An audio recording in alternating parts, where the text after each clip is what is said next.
Marlène et Jean-Claude sommes très heureux de te présenter une émission très spéciale afin de comprendre les faits d'actualité.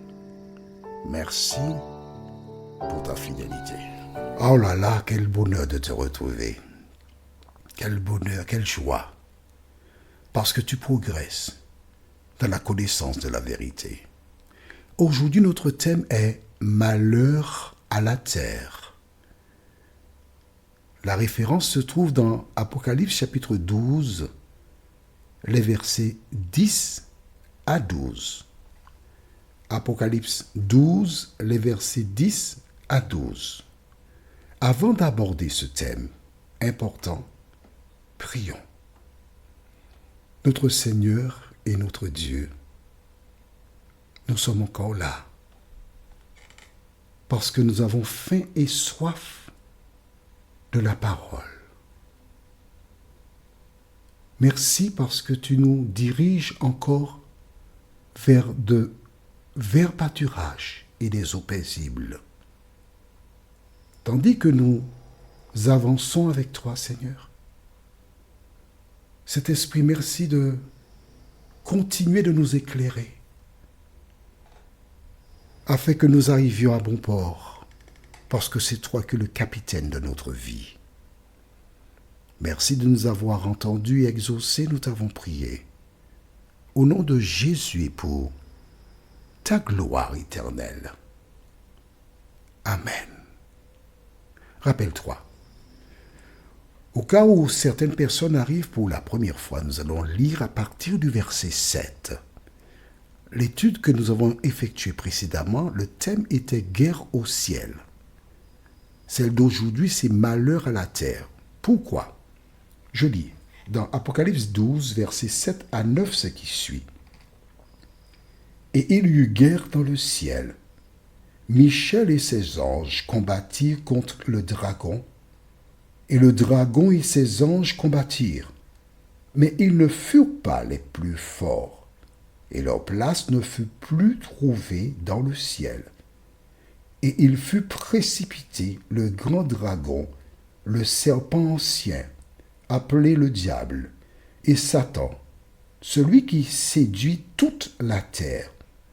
Il fut précipité sur la terre, et ses anges furent précipités avec lui. Voilà.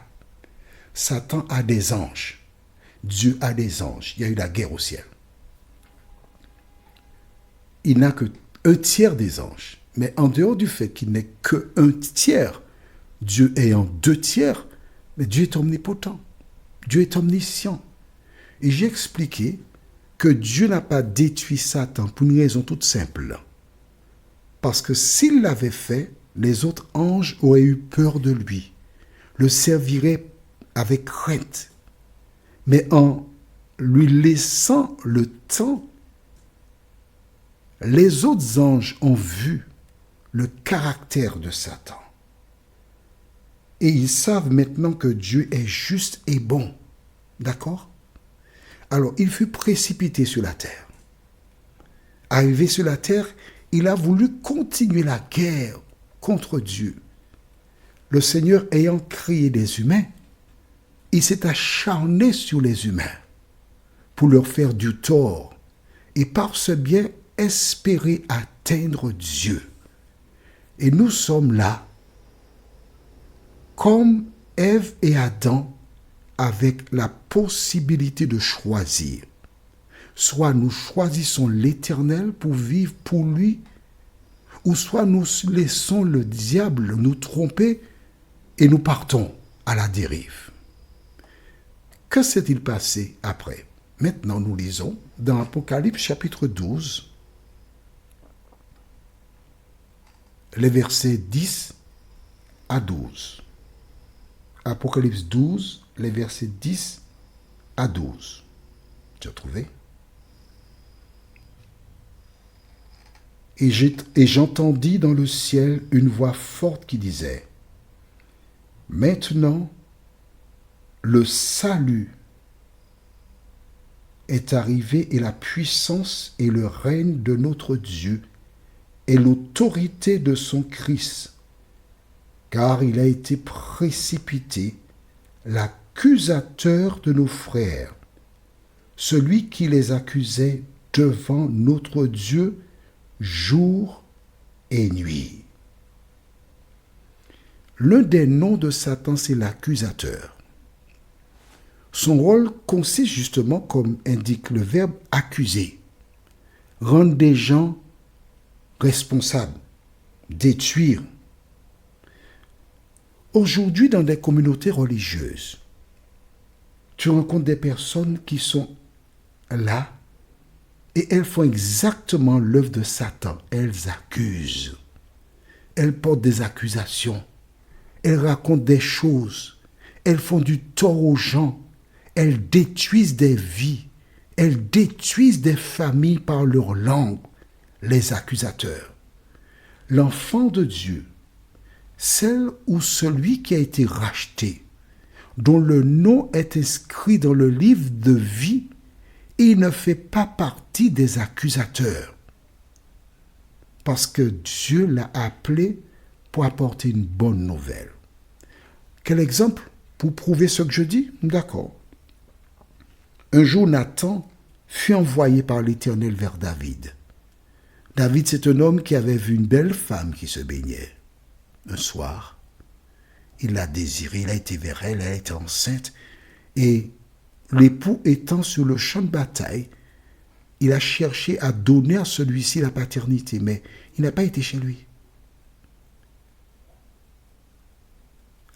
Une deuxième fois, il tenta de l'envoyer, mais il n'a pas été. Dieu n'a pas permis qu'il aille chez lui. Et alors, puisqu'il était sur le champ de bataille, il était impossible qu'il soit le père de l'enfant. Et en ce temps-là, la femme ainsi que le père de l'enfant seraient lapidés. Donc David serait lapidé. Ne voulant pas être lapidé, qu'est-ce qu'il fait? Il a fait tuer l'homme, Uri, l'époux de la femme. Dieu a vu tout ça. Mais Dieu a donné à l'homme la liberté. Et quelques temps plus tard, il envoie Nathan vers David.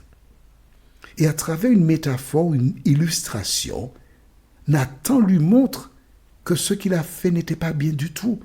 Lui, David arrive à la conclusion, il dit un tel homme mérite la mort et il va rembourser à donner 4 fois plus. Et Nathan lui dit, tu es cet homme-là. Nathan n'a pas été envoyé pour descendre David, mais pour éclairer David. Je m'adresse à toi qui m'écoutes.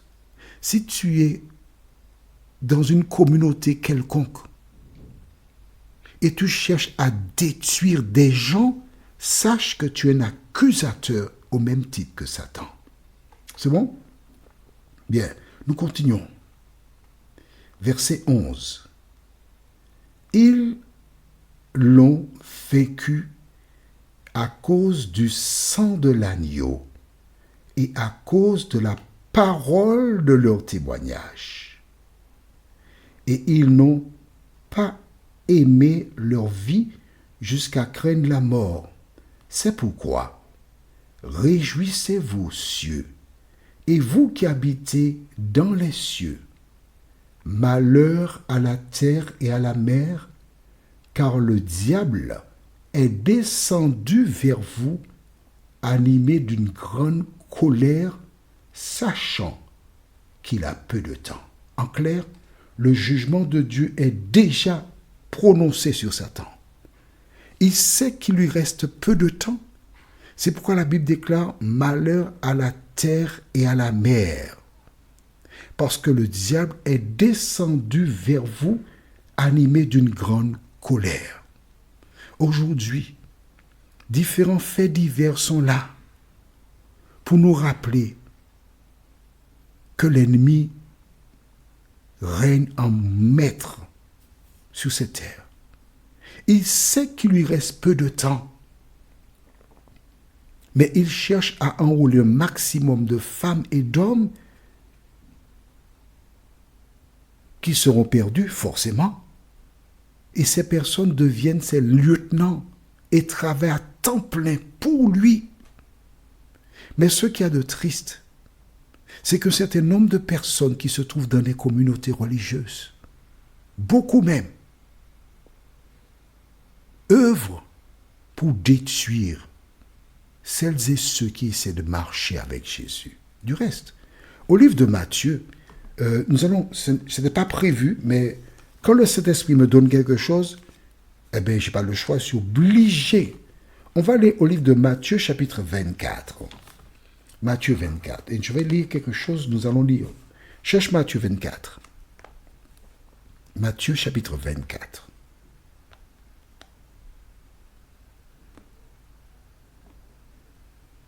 Matthieu 24.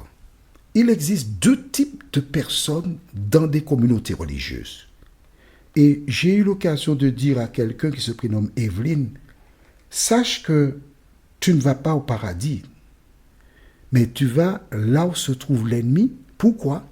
Il cherche à détruire ceux qui sont dans des communautés. Lisons dans Matthieu 24, et au verset 45, et nous irons jusqu'au verset 49. Tu as trouvé? Matthieu chapitre 24, versets 45 à 49 déclare: Quel est donc le serviteur fidèle et prudent que son maître a établi sur ses gens pour leur donner la nourriture au temps convenable? Heureux ce serviteur que son maître à son arrivée trouvera faisant ainsi. Je vous le dis, en vérité, il l'établira sur tous ses biens. Mais si c'est un méchant serviteur qui dit en lui-même, mon maître tarde à venir, s'il se met à battre ses compagnons, s'il mange et boit avec les ivrognes, le maître de ce serviteur viendra. Tu vois, Jésus connaît la situation. Tu as perdu la foi. Pourquoi? Parce que tu as été accusé. On t'a maltraité, on t'a traîné dans la boue. On a cherché à te détruire. Et tu as perdu la foi. Pourquoi? Parce que tes yeux n'étaient pas sur Jésus de Nazareth. Jésus te dit aujourd'hui, qui que tu sois, il y a un serviteur fidèle et un méchant serviteur. Un agent de Satan dans la communauté dont le devoir c'est faire quoi? Te battre, t'étouffer, étouffer la foi qui est en toi pour que tu sois perdu. Alors que fais-tu? Tu te laisses faire? Tu tombes dans le piège ou bien tu dis Seigneur, aide-moi à garder mes yeux sur toi. La référence pour la prochaine étude s'intitule, du moins le titre, c'est Prince de ce monde, c'est le diable, hein? Prince de ce monde, c'est le nom que Jésus a donné du reste, il a dit. La référence c'est Jean chapitre 8, versets 43 à 47. Jean 8, versets 43 à 47 et Jean 14, verset 30. Jean 14, verset 30. Le thème, Prince de ce monde. Prions. Notre Seigneur et notre Dieu, merci pour la parole.